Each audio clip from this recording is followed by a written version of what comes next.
ரெட்டத்தலை முற்றிலும் மாறுபட்ட பயங்கரமான ட்விஸ்ட் மேல ட்விஸ்ட் கொடுக்கக்கூடிய ஒரு வித்தியாசமான கதைக்களத்துல அமைஞ்சிருக்கு.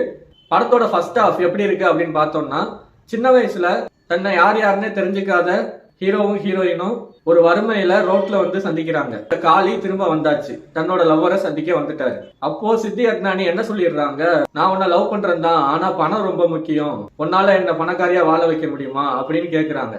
இத கேட்ட காளி தன்னால முடியும், ஆனா இந்த விஷயத்த நான் சொல்ல மாட்டேன், இவ இப்படி கேட்டுட்டா அப்படிங்கிற வருத்தத்தோட போய்கிட்டு இருப்பாரு.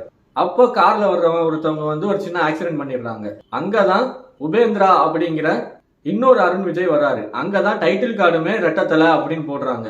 ரொம்ப ரசிக்கும்படியா இப்படிதான் படத்தோட கதை ஸ்டார்ட் ஆகுது. இப்போ சந்திச்சுக்கிட்ட இவங்க ரெண்டு பேரும் என்ன பண்ண போறாங்க அப்படின்னு பார்த்தோம்னா, உபேந்திரா ஆன அருண் விஜய் ஒரு மிகப்பெரிய பணக்காரர், கோவால அவரை மிஞ்சின ஒரு ரவுடிசம் கிடையாது அப்படின்னு ஒரு பெரிய லீடரா அவரு இருக்காரு.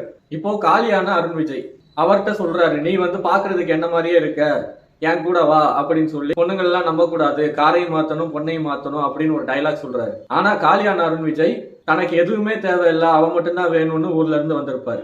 சரின்னு உபேந்திரா கொடுக்கக்கூடிய காரையும் ஒரு நாள் வேலட் எவ்வளவு பணம் வேணாலும் எடுத்துக்க, நல்லா வாழுன்னு சொல்லி அனுப்பினோன்னையும் ஹீரோயினை கூப்பிட்டுட்டு அவரு நல்லபடியா ஊர் சுத்துறாரு. இப்போ ரெண்டாவது அருண் விஜய உபேந்திராவை காலியான அருண் விஜய் ஹீரோயின்ட்ட இன்ட்ரோடியூஸ் பண்றாங்க. அதை பார்த்துட்டு ஹீரோயின் என்ன பண்ணாங்கன்னா, அவனை கொன்னுட்டா அவன் இடத்துல நீ தானே இருப்ப, அவனோட பணம் சொத்து எல்லாம் நமக்கு தானே அப்படின்னு ஹீரோயின் சொல்ல, நான் வாழ்றதே உனக்காகத்தான் அப்படிங்கிற ஃபீலிங்ல இந்த அருண் விஜய் அவரை கொண்டுடுறாரு. இப்ப அந்த இடத்துல நம்ம காளி போயிட்டாரு, அதாவது போலீஸ் தேடி வந்துடுறாங்க. இந்த மாதிரி நீங்க 14 நாள் நீங்க பாண்டிச்சேரிக்கு வந்திருக்கீங்க, நீங்க போலீஸ் ஸ்டேஷன் சைன் பண்ணணும், ஏன் வரல, டெய்லி ரெகுலரா பண்ணுங்க அப்படின்னு சொல்லி வந்துடுறாங்க.